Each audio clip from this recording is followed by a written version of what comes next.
mi hijo, gracias a Dios, no se suicidó en la casa, sino en un parque. Yo me volví supremamente agresiva con todo el mundo. Antes de este hecho ocurrido con tu hijo, ¿tú habías hablado acerca del suicidio o nunca se había tocado ese tema? Nunca tuve ninguna señal ni que él me dijera es que yo me quiero morir, nada, absolutamente nada. Resulta que la única vida que se paraliza es la de su familia, porque para los demás la vida sigue. Bienvenidas y bienvenidos a otro episodio de Con Mil Cosas. En esta oportunidad vamos a hablar de un tema que muchas veces no se habla en los círculos sociales, en las familias, en los amigos y en ocasiones no les prestamos mucha atención.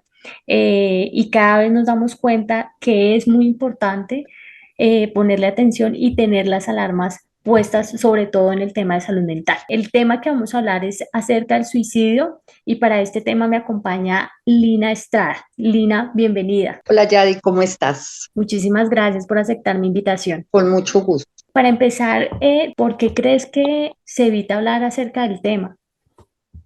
Mira, Yadi, yo pienso que hay mucho estigma alrededor del suicidio, ¿no? A las familias les da pena, hay unas familias que les da pena, otras por cuestiones religiosas también no se atreven a decir lo que pasó y aparte de eso, pues el tema de la salud mental, ahorita después de la pandemia está como más real, ya la gente se da cuenta de que pues sí existe ese problema y no que por eso es que uno esté loco. Quisiera que nos contaras por qué tienes esas razones para hablar acerca del tema del suicidio. Bueno, a ver, te cuento. Yo tengo dos hijos, el menor, un muchacho de 26 años, un muchacho lindo, eh, feliz, amiguero, bueno, en fin, pero él era de amores tormentosos. Él en sus años, sus 26 años, únicamente tuvo dos novias y ambos fueron relaciones tormentosas y con su segunda novia, después de, ¿qué te digo yo?, 7, 8 años de noviazgo, antes, di tú a los 6 años de noviazgo empezaron a tener muchos problemas de celos, de cosas, eh, y Carlos era una persona que él no concebía la vida sin ella. Y el día que ella le terminó y le dijo no más, eso fue a la 1 de la tarde y este muchacho a las 5 de la tarde se pegó un tiro en la cabeza. Él no concebía la vida sin ella.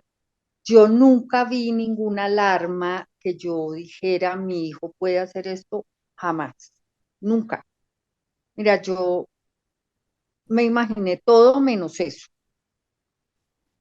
Pero si ahora me siento y me pongo a pensar, yo digo, sí, él días antes estuvo como deprimido, como aburrido, como que estaba peleando con ella. Es más, el día del suicidio, yo le dije, es que usted tiene que entender que esa niña no es para usted. Y me dijo, ma, no me digas eso. Yo le dije, pero es verdad. Me dijo, es verdad.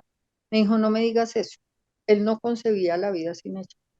Era un amor, pero yo pienso que un amor ya enfermizo. Entonces, es, es un proceso muy doloroso. Si tu hijo se muere en un accidente, tú dices, Dios mío, ¿por qué se accidentó?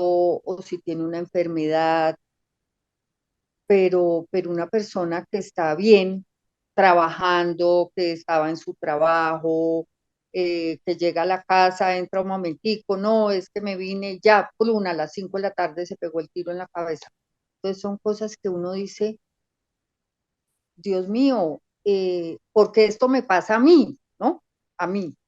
Y resulta que todos los días se suicidan, di tú en Colombia, 7 personas al día. Te estoy hablando de hace 8 años y medio, que fue el suicidio de mi hijo. Y uno cree que eso no pasa. Uno cree, no, eso el suicidio, que olvídate. Y, y es algo que está en el ambiente, que la parte de salud no presta atención. Está comprobado que son más los hombres que se suicidan que las mujeres.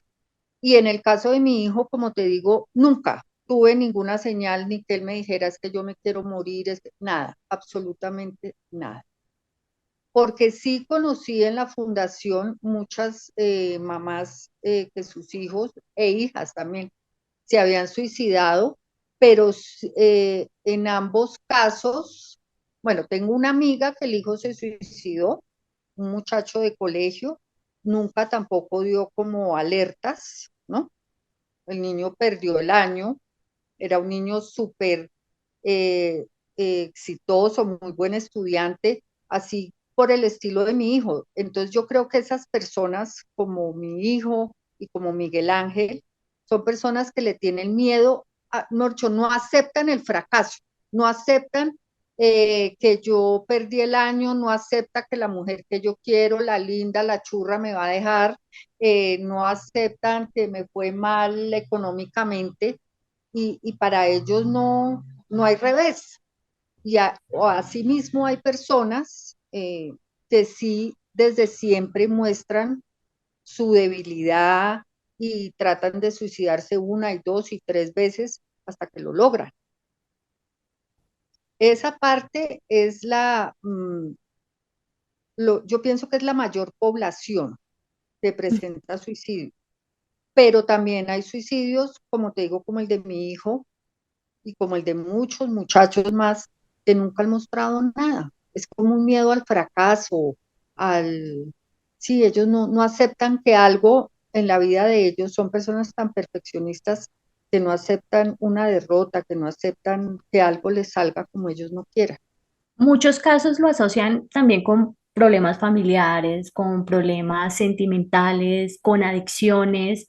Muchos psicólogos antes decían como cuando una persona dice que se va a suicidar, no se suicida. Ahora estamos viendo cuando una persona que dice que se va a suicidar, se va a suicidar. Digamos, ¿qué aprendizajes has tenido tú con todo este proceso? Es muy duro de aceptar, primero. Eh, Primero tenemos que aceptar que a cualquier persona nos puede pasar, que tenemos hijos, que tenemos nietos, que tenemos amigos, que nadie está exento de que en su familia haya un suicidio. Tenemos que aceptar, por ejemplo, en mi caso, que la persona que yo amaba, adoraba, que para mí era como mi polo a tierra, que era como la persona en la casa, que era como la más conciliadora, la que siempre le decía a uno, no, pero mire, no haga esto, o con su hermana, o con su papá, o con sus amigos. Mejor dicho, uno dice, yo viví toda la vida un mundo falso, pienso yo, ¿no? Yo al principio decía, es que yo no entiendo, yo di todo de mí, entonces, aceptar uno que ese ser que uno creía perfecto ha cometido algo que en ese momento es para uno terrible, porque un suicidio, yo te digo que es terrible. Una cosa es sobrevivir uno a un accidente, una cosa es sobrevivir a un hijo que se accidentó, a un hijo que se enfermó y murió, pero un suicidio, tanta gente que quiere vivir, que está enferma, y una persona con todo en la vida, con su salud, con todo lo que él quisiera, decide no vivir más, es un choque muy duro. La gente lo, lo sataniza mucho. Entonces empiezan los comentarios. Eh, Se mató porque él era adicto al juego y debía un mundo de plata en un casino. decían unos. Otros decían que se había matado porque yo estaba muy enferma y antes de que él viera que yo me moría, él prefería morirse. Y otros decían que él estaba en una secta satánica y que la iniciación a la secta era suicidarse, pues una cosa estúpida. ¿Cómo vas a entrar a una secta pero te tienes que suicidar antes? Bueno, la gente sataniza mucho eso. Nomás el entierro, tú no lo puedes cremar, tú tienes que enterrarlo, porque es una muerte violenta y la para hacer la fiscalía investigación. no, exactamente, no deja que lo entierren. Eh, la misma parte judicial, lo que es la fiscalía, la investigación, mira, eso es horrible, horrible. Ir tú a una fiscalía de vida es tenaz.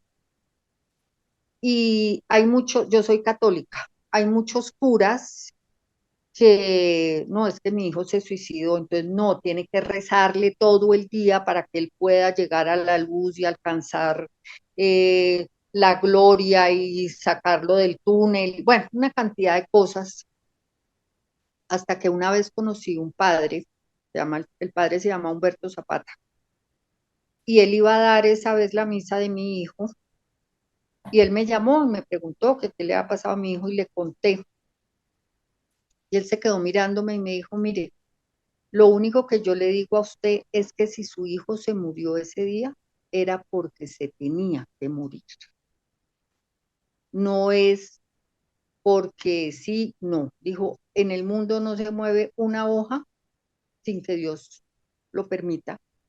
Y si su hijo se murió ese día era porque tenía que ser así, porque él ya había dado lo que había querido, porque él ya había vivido, ya había dado amor, ya todo, ya había cumplido su misión y se tenía que ir.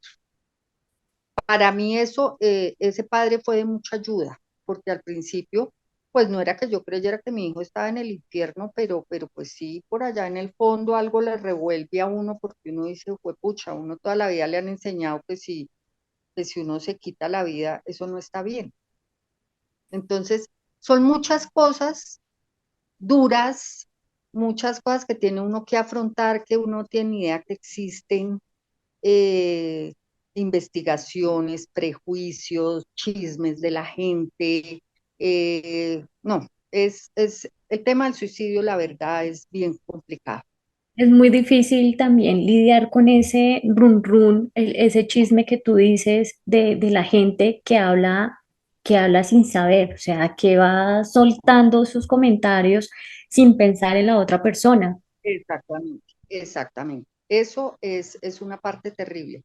Mira, yo te digo que cuando se murió mi hijo, yo no sé, yo tenía 200 amigos en Facebook, ¿no?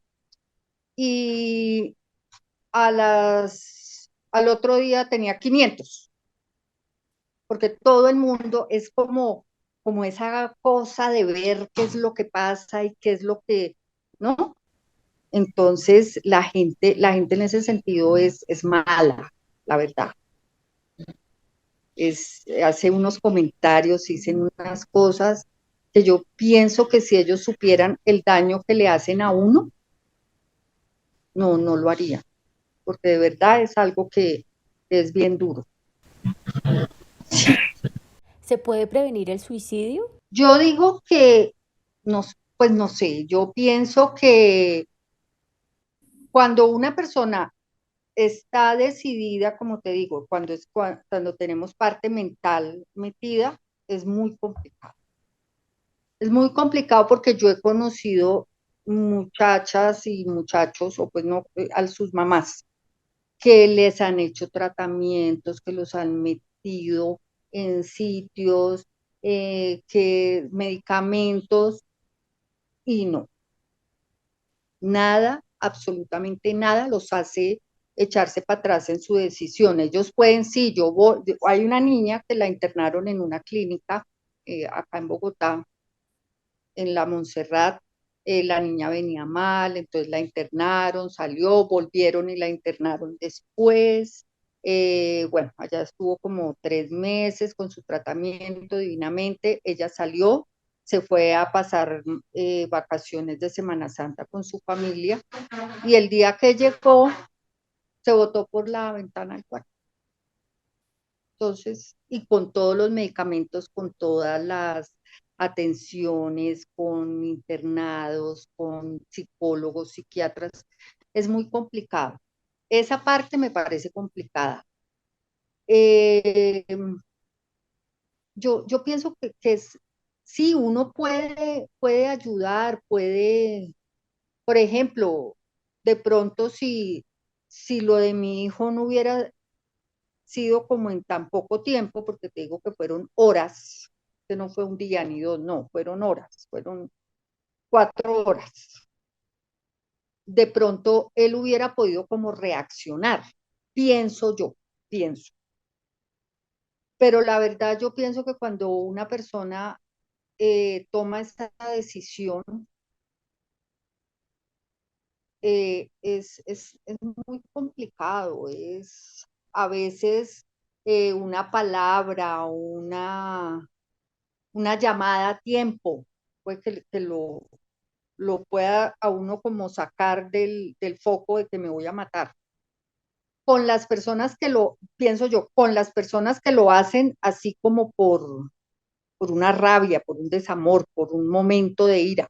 Pero las personas que tienen su problema mental, que han sido tratadas, que están medicadas, que es muy complicado tratarlas de sacar del suicidio, porque ellos a como de lugar encuentran la forma, la manera, el espacio donde estén solos, vuelven como a ganarse la confianza de su familia, como para que, no sé, se vayan a la tienda y lo dejen solo o sola y poder hacer lo que ellos tienen en mente.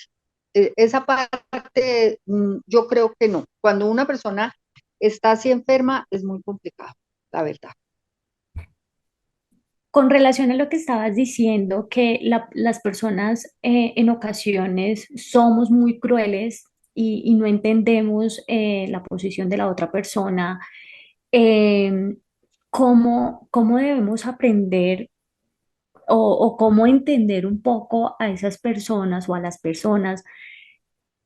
Digamos, ¿qué nos falta aprender para cuando alguien nos cuente que la está pasando mal? Nos falta, yo creo que como humanidad. Si un muchacho de 20 años le dice al amigo, no, mire, es que yo me siento mal, es que yo estoy aburrida. Ah, no, huevón, camine, nos vamos de rumba y nos tomamos un trago y no sé qué. Resulta que eso no es así. Y la gente adulta, como nosotros creemos, o sí, mucha gente cree que eso no pasa, que eso solamente lo hacen los locos. Entonces la gente le dice, no, pero mire, eso es que está mal en este momento y después ya eso le pasa y ya. No, uno tiene que acompañar a las personas, preguntarles, oiga, ¿cómo está? ¿Cómo se siente? Pero no es que él me dice hoy, yo lo llamo hoy, ya mañana se me olvidó, no. Y tratar de decirle, mire, si necesita, me llama, o si no, yo me voy para su casa y me estoy con usted, o llámeme y hablamos mucho tiempo. Mira, yo tuve el caso de un amigo de mi hijo, ya había muerto mi hijo, ellos fueron muy amigos en el colegio y todo, y este muchacho hoy en día vive en Estados Unidos.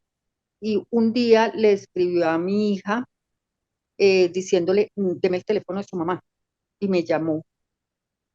Mira, yo duré todo el día hablando con ese muchacho. Él se quería matar porque su novia, el mismo caso de Carlos, lo había dejado. Y yo estuve hablando con ese niño, te digo, ese día todo el día hasta la noche y al otro día desde la madrugada, hable y hable y hable y hable. Y yo le decía, no, mire esto, lo otro. Y él me decía, mira, es que yo no me he matado porque yo he visto lo que tú has sufrido desde que Cabeto murió.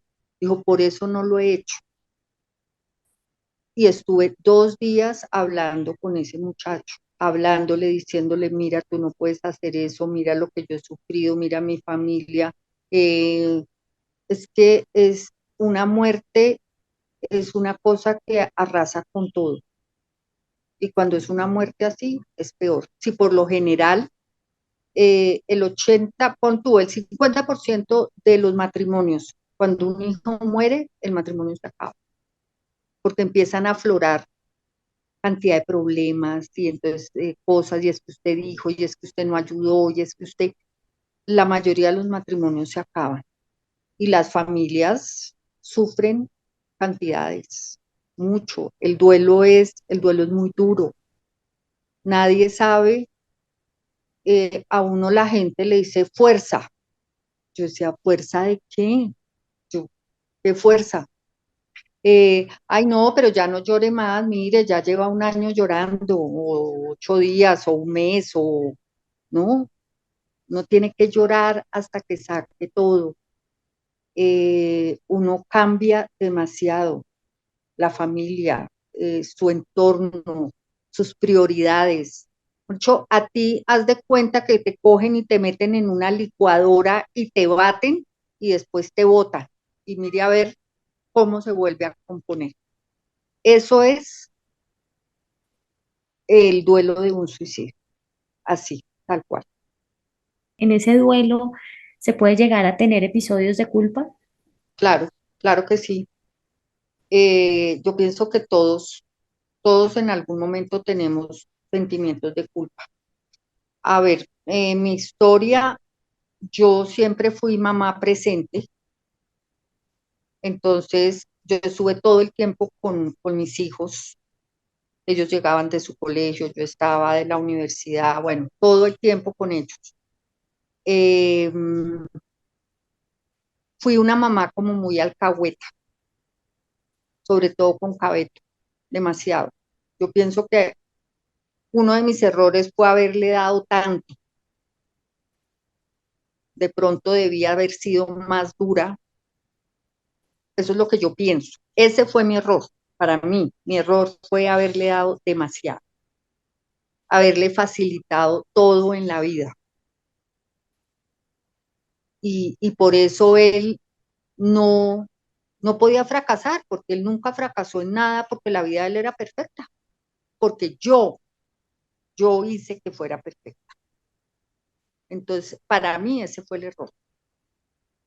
Hay personas que, por ejemplo, no, porque trabajan, todo el mundo tiene que trabajar, entonces pues no están tanto tiempo con los hijos, o porque yo le dije, peleamos y él se murió y no me pude disculpar, pero uno sí siempre tiene, allá le queda a uno su pullón de que tuvo culpa en algo. Así no sea cierto, pero sí, o uno, por eso yo te digo, a mí, mi culpa para mí es que le di demasiado y la vida de él fue muy fácil y en el momento en que tuvo que afrontar algo malo, no lo soportó. Antes de este hecho ocurrido con tu hijo, ¿tú habías hablado acerca del suicidio o nunca se había tocado ese tema? No, nunca. Pues, no, pues uno decía, yo me acuerdo que creo que fue ese año que se suicidó un actor, Robbie Williams, creo que fue. Entonces uno no, que se suicidó, pero uno veía el suicidio algo muy, muy Lejano. lejano. En esos días que mi hijo se suicidó, yo soy afiliada a Colsanitas y en ese tiempo llegaba como una revista de Colsanitas y ahí, eso que empieza uno a ojear la revista y vi la entrevista de una señora que el hijo se le había suicidado. Creo que ella escribió un libro, es que en este momento no recuerdo el nombre de ella. Y yo me leí toda la historia y yo quedé aterrada. Yo decía, ay, Dios mío, qué horror, qué dolor, qué cosa tan terrible, Dios lo ampare a uno de esos. Y a los 8 días mi hijo se mató. Eso fue como el contacto que yo tuve con el suicidio, el resto no, nunca. jamás porque, como te digo, uno nunca habla de eso porque eso no le pasa a uno, eso le pasa es a los locos, entonces a uno cree que no le va a pasar. El proceso que llevaste de duelo y las personas que estaban a tu alrededor, ¿cómo fue ese proceso de llevar o qué están llevando? Bueno, al principio todo es muy confuso. Mi hijo, gracias a Dios, no se suicidó en la casa, sino en un parque, ahí cerquita a mi casa. Yo vivía allá por la 151 arriba de la séptima. Y esa zona, pues como su nombre lo indica, tiene muchos bosques y en un sendero de esos fue que mi hijo se mató. La persona que lo encontró fue mi hija. Ella fue la que lo encontró.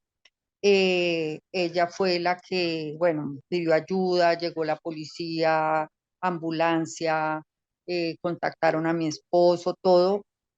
Como lógico es muerte violenta, entonces van a medicina legal, hay que ir, sacarlos, todo eso se encargó una sobrina de mi esposo, que es abogada. Ella fue la que estuvo allá, la que lo sacó, la funeraria, bueno. Hasta ahí el entierro, tú estás rodeado de mucha gente. Mi hijo era súper amiguero, entonces a él lo conocía todo Bogotá, entonces todo el mundo estaba allá eh, y bueno, eso eran cantidades de gente, los amigos de él, los papás, amigos de nosotros, pero ya van pasando los días y tú vas quedando solo otra vez. Mm, eh, yo siempre tuve mucha rabia con él, porque yo no admitía que él me hubiera traicionado de esa manera y pues hubiera preferido morir por esta niña y no pensar en el resto de su familia. Y empieza lo que es ya la vida, tú todos los días levantarte y sí, mi hijo se murió y toda la familia está destrozada. Mis hijos eran muy amigos, entonces para Jimena fue terrible la muerte de su hermano. Además, Jimena se había separado y tenía un bebé, un niño de 1 año, y pues su apoyo era su hermano. Entonces, yo me volví supremamente agresiva con todo el mundo, con los de mi casa, con los amigos. Me molestaba que me dijeran fuerza, me molestaba que me dijeran déjelo ir, no llore.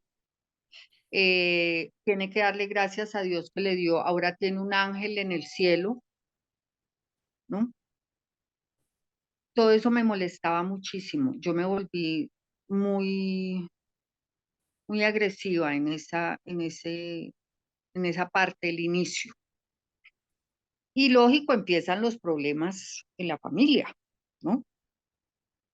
Eh, Nunca nos echamos culpas, nunca, ni mi esposo, ni mi hija, ni yo, que no, es que usted tuvo, usted no le dijo, usted no lo dejó, usted puso, nunca. Pero sí había mucho, la relación era muy tirante entre los tres.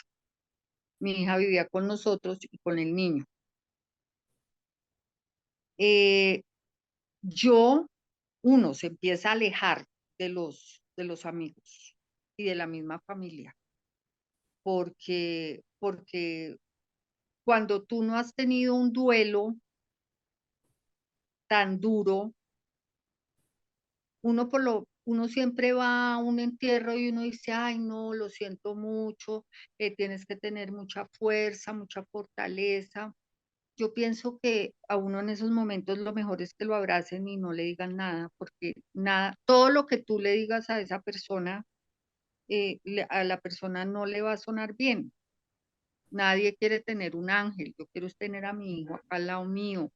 Eh, yo tengo que llorar porque yo tengo que sacar todos mis sentimientos y aflorarlos y pues una persona llora, yo lloraba todo el día, pero al tiempo sentía mucha rabia, mucha, mucha, mucha rabia con él.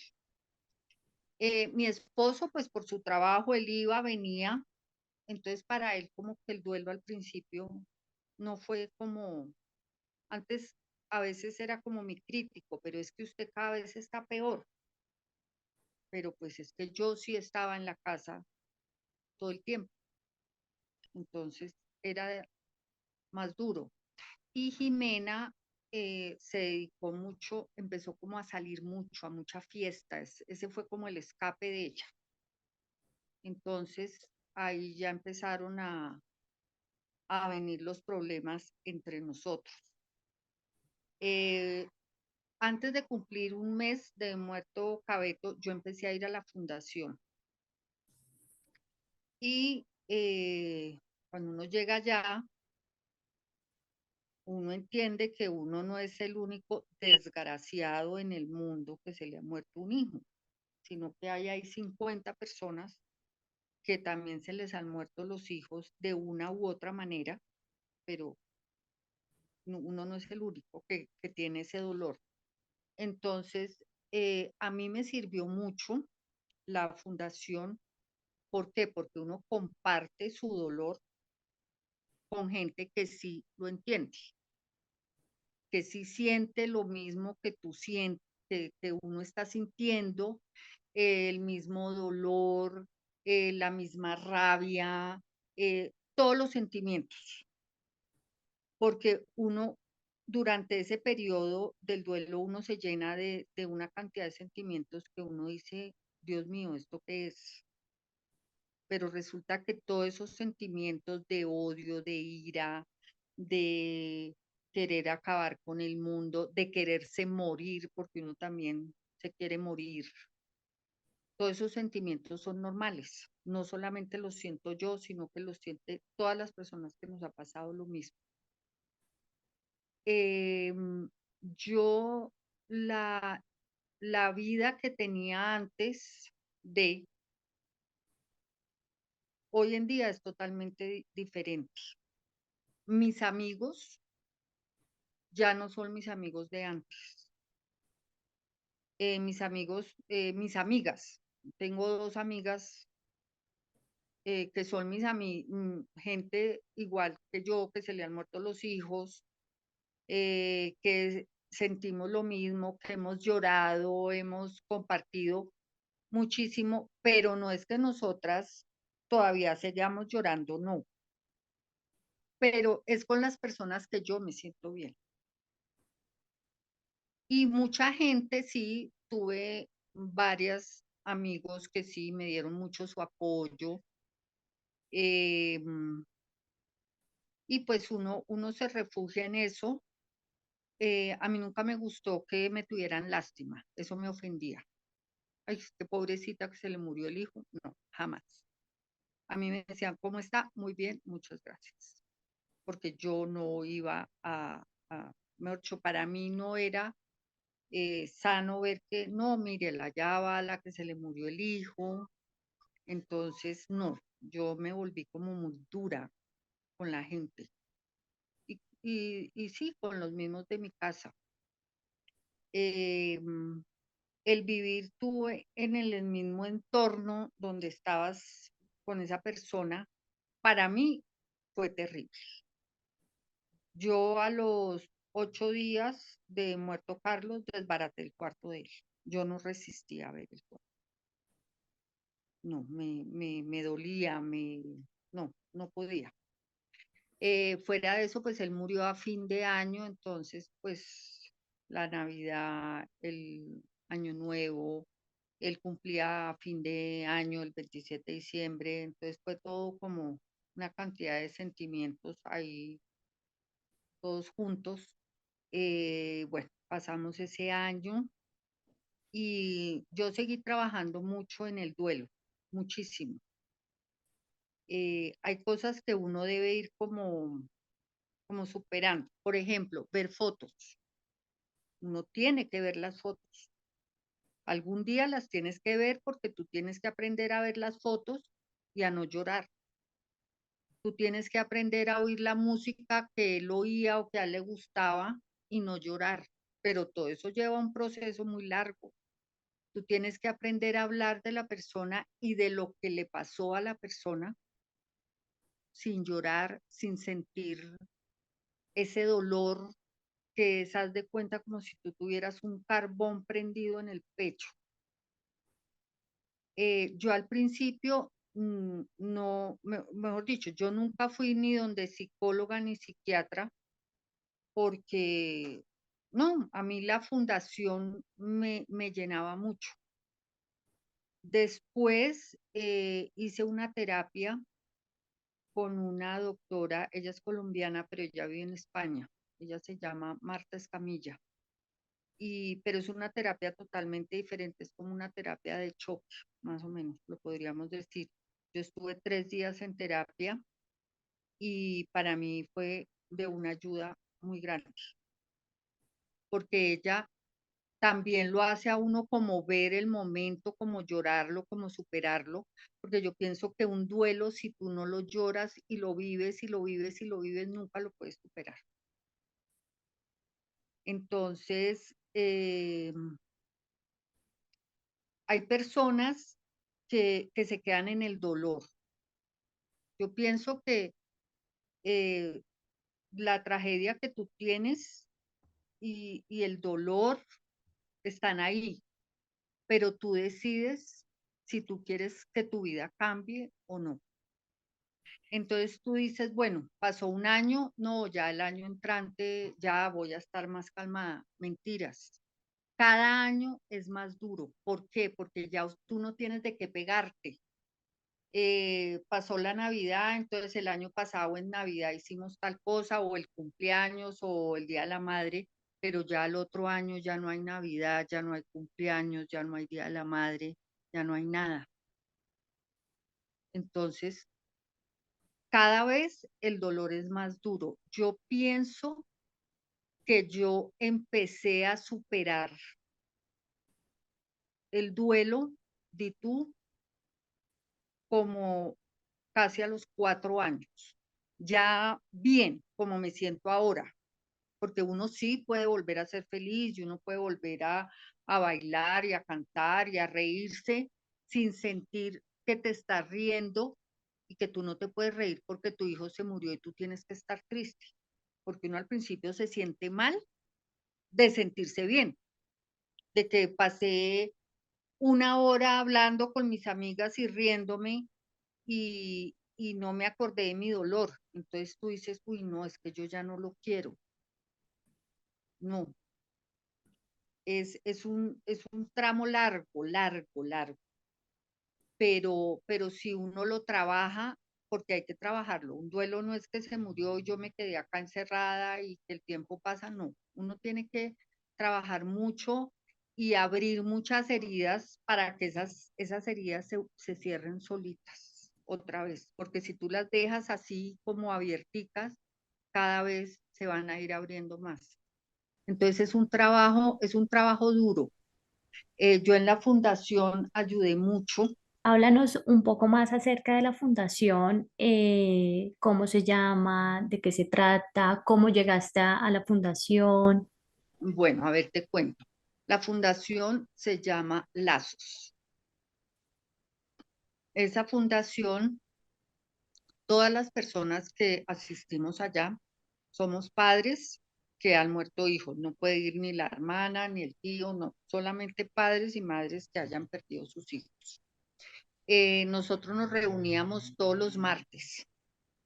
En la mañana eran más o menos como 3 horas de reunión. ¿Y qué hacemos en esas 3 horas? Compartimos los sentimientos que hayamos tenido durante esa semana, o de pronto llega una mamá nueva o un papá nuevo y nos cuenta su historia, ¿no? Y nosotros le contamos a esa persona la historia de nosotros. Mejor dicho, eso es ir uno a un sitio donde tú al principio lloras y lloras y lloras porque tú oyes la historia de todas las personas que están allá y todas las historias son terribles y todo el mundo llora y hasta que llega un momento, no sé qué pasa, si es que uno yo pienso, bueno, o se me acabaron las lágrimas de tanto dolor, o ya tú te enseñas a que tienes tu dolor ahí, pero que hay gente que llega, que está más sensible y que tú la tienes que apoyar.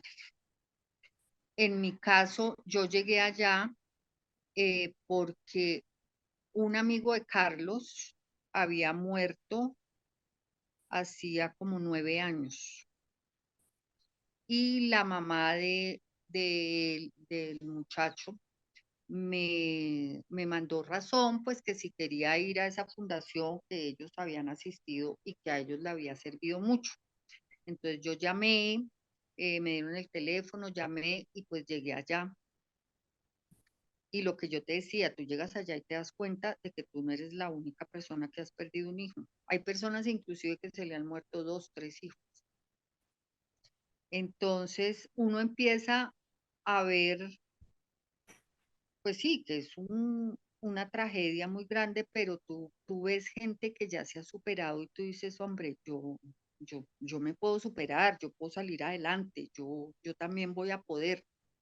Así como te digo que hay personas que no lo hacen porque no quieren. Había una mamá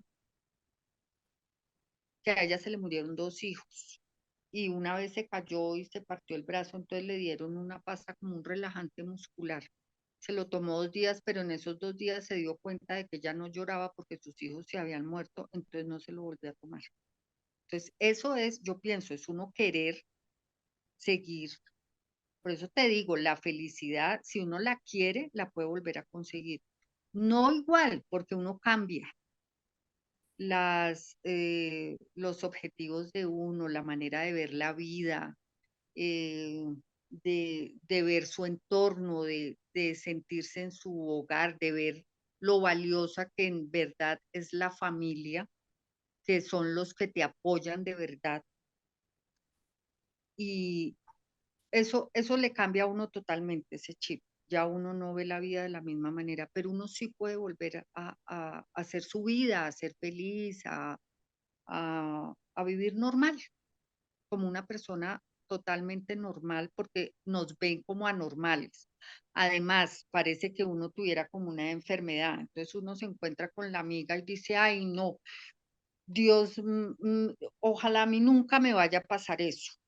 O como me dijo una señora a mí, una amiga, me dijo que mi hijo se había muerto porque yo no sabía rezar. Yo dije, ¿cómo así? Mi hijo se murió porque yo no sé rezar. Entonces, mira todas las cosas que le va diciendo a uno la gente sin pensar. La gente no piensa lo que dicen o no sé qué es lo que pasa. Entonces, uno, hay momentos, por eso te digo, uno se aleja mucho de la gente porque es que dicen unas cosas o lo ven a uno con tristeza o como, ay, mire, la pobrecita, que uno toda esa gente la aleja, la desecha y uno se queda con lo que realmente a uno le sirve, que son tres, cuatro o cinco personas y su familia y no más. Como dices tú, sí, pues muchas personas hablan porque no tienen conocimiento, no saben acerca del tema, pero yo creería que si no sabe, quédese callado, no diga Que se nada. quedan, Lo que nada. tú decías, es mejor un abrazo, Es que una compañía que estar diciendo cosas que pues no tienen ni el conocimiento, no hablan con inteligencia o con sabiduría. no, nada, no hay un sentido. Es que, como te dicen, no, es que no llore porque es que no lo deja ir. Yo le decía, no lo dejo ir para dónde, si él ya se fue. No, ten mucha fuerza. ¿Fuerza? Fuerza la que tú tienes que hacer todos los días para levantarte, para bañarte, para salir de la cama, para comer, porque es que tú, después de eso, tú no quieres nada, tú lo único que quieres es morir, es lo único que tú quieres. Yo al principio era súper activa, una actividad terrible, y después ya a los meses, no, a mí me costaba levantarme de la cama, no quería, porque mi hijo se murió y yo no me quiero parar de la cama y no quiero y no quiero y no quiero bañarme y no quiero comer y uno, uno siente tantas, pasa por tantos estados de ánimo, la euforia, la ira, eh, el no querer nada y tú sientes que te estás volviendo loco para que llegue una loca y te diga que es que tu hijo se murió porque tú no sabes rezar, por favor. Entonces, yo sí le doy ese consejo a las personas. Cuando les pase algo así, es mejor uno no hablar, dar un abrazo y ese abrazo y una compañía, pero una compañía de verdad, no una compañía de chisme, porque muchas veces tú te sientas con una persona, pero tú no quieres hablar o tú quieres hacer cosas locas. Por ejemplo, eh, yo me iba al cementerio y me sentaba allá horas y lloraba y lloraba y lloraba. Y le llenaba toda la tumba llena de flores por todos lados. Yo iba cada 8 días al cementerio y si yo no podía ir al cementerio, para mí era terrible. Ya no, ya voy, lógico, pero no es que me la tenga que pasar allá metida. Entonces, todas esas son cosas que uno va superando. Por ejemplo, la primera vez que tú vas al cementerio y tú ves la tumba y ves la lápida y ves, eso para uno es terrible. Y yo fui hasta que ya iba y ya no, pues sí, iba y le ponía las flores y me estaba un rato y a veces iba con mis amigas, otras veces iba con Jimena y ya. Pero por eso yo te digo, uno tiene que coger todo lo que le duela, todo y hacerlo. A mí solamente me falta una cosa por hacer, el computador de él, ahí lo tengo, pero no he sido capaz. Un día lo fui a aprender, no me prendió, pero lo tengo y tengo que mandar a arreglarlo y que me lo prendan y poder ver todo lo que hay en ese computador. Quiero verlo todo, pero no he sido capaz, no me he llenado, yo creo que es lo único que me falta, no me he llenado de ese valor y decir, bueno, lo voy a llevar, que me lo prendan, que me descarguen todos los archivos y quiero ver todo lo que hay aquí. Es lo único que me falta por hacer. De resto, yo, las cosas de él, la ropa, todas esas cosas, yo me quedé como con lo más especial para él. Él le fascinaba el fútbol, le fascinaba eh, el deporte, entonces como las cosas que él hacía que eran más especiales, yo me quedé con eso. El resto de las cosas, bueno, su hermana cogió unas cosas, eh, su papá otras cosas, los amigos, pero pues yo me quedé como con los últimos guayos que usó, como con esas cositas que para mí eran más importantes que todo. Tengo un vaso, inclusive cuando él era chiquito, él tomaba, ya cuando dejó el tetero era un vaso amarillo de plástico reviejo, ahí lo tengo guardado. Eso para mí tiene mucho valor, ¿no? Entonces, todas esas cositas fue las que yo guardé y las que dejé. eh, entonces tú empiezas como a buscar fotos, a poner fotos por toda la casa de él, ¿no? Ya tengo fotos, ¿no? Pero no están, todas las fotos ya no son de él, ya hay fotos de todo. Uno quiere como inmortalizarlo, siempre. Ahora, hay familias que no les gusta hablar del tema, de que se murió, de que hacía. Nosotros, eso sí ha sido muy chévere porque nosotros, él siempre está presente en todo lo que nosotros hacemos y hablamos de él, por ejemplo, estamos, no sé, comiendo algo, ay no, se acuerda que Carlos a estos huevos les echaba no sé qué cosa, entonces echémosle, pero ya lo hacemos sin dolor.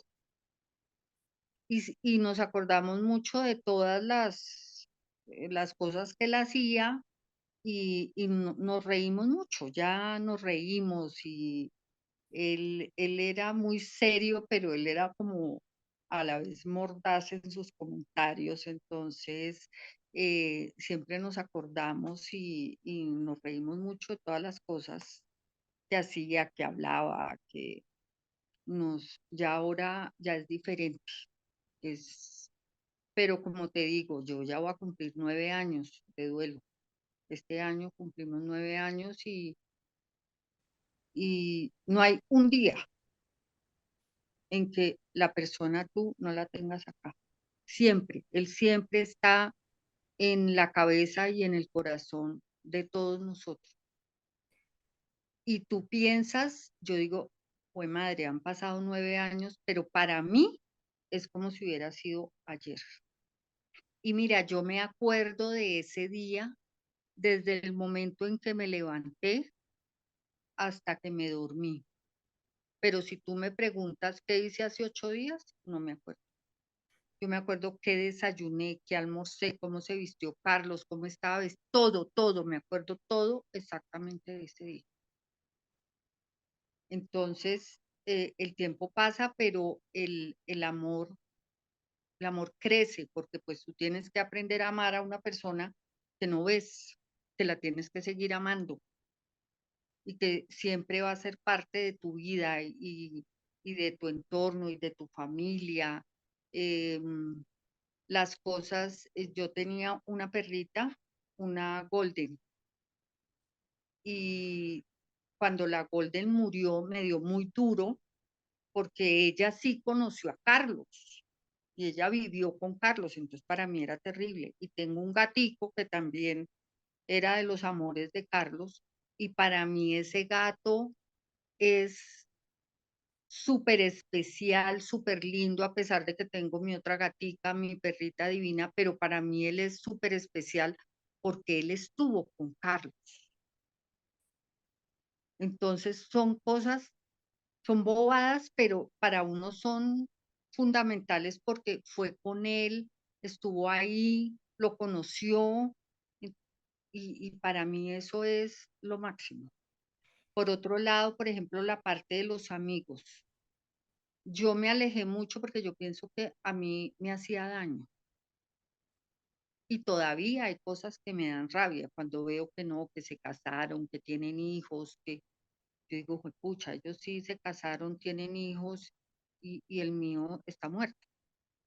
Y otra cosa es que uno tiene que aprender y entender que la vida para las otras personas sigue normal, ¿no? Sí, mi hijo se murió, pero pues los amigos dentro de 8 días se van de fiesta. Y a mí me parece, yo decía, pero ¿cómo van a hacer eso si es que mi hijo se murió? Resulta que la única vida que se paraliza es la de su familia, porque para los demás la vida sigue normal, como si nada hubiera pasado. Entonces ahí tú empiezas a sentir odio por la gente, porque uno dice, pero es que cómo usted se va a ir para una fiesta o usted se va a casar o usted va a hacer un viaje si mi hijo se murió. A nadie, pues sí, la gente, los más allegados, sí, qué tristeza y todo, pero igual la vida de ellos sigue. La única vida que se acaba es la de uno.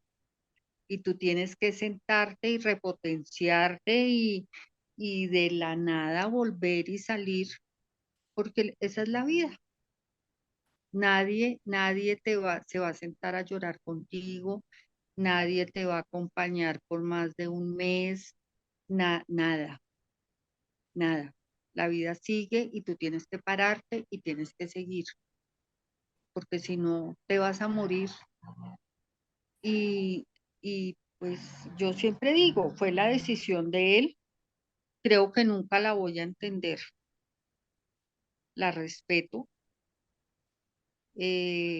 pero nunca la voy a entender porque él era un hombre que amaba la vida.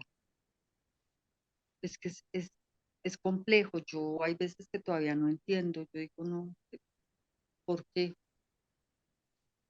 Y, y ver, como te digo, los amigos me ofende. Me alejé mucho, mucho. y eh, mi hija sufrió mucho. Ella fue, yo creo que una de las más afectadas fue ella, porque ella, su compañero, su amigo, su partner era su hermano y la dejó sola y él siempre le decía que él nunca la iba a dejar sola y que Martín, él iba a ser pues el papá de Martín. Y resulta que él la dejó sola y para Jimena fue terrible, fue muy duro, muy, muy duro también. Ella y mi esposo hicieron otro tipo de terapia con Aida Valencia. Ellos hicieron la terapia con ella. Eh, y bueno, yo pienso sí han superado mucho, pero que ellos lo hayan ya como soltado, como no, todavía les falta como mucho. Lo que pasa es que yo sí fui muy intensa en el Cada uno trabajo. tiene un proceso diferente.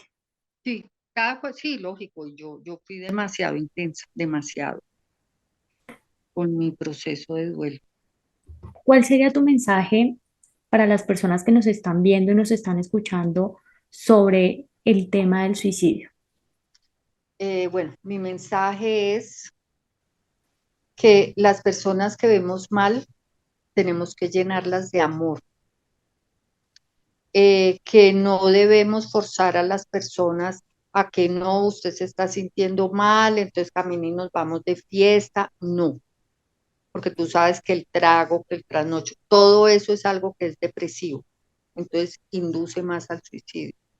No podemos subestimar a nadie. No, no podemos decir, ah, no, este tonto o esta tonta, eso que se va a suicidar. No, no se puede subestimar a nadie porque no sabemos. De pronto decimos, no, esta persona no es capaz, no le ponemos mucho cuidado y mentiras que ellos sí, sí lo hacen.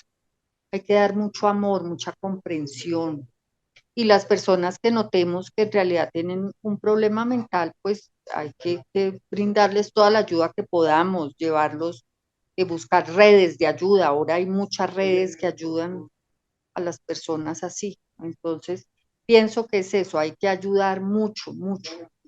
Hay mucho trabajo por hacer respecto al suicidio, demasiado. Lina, muchísimas gracias.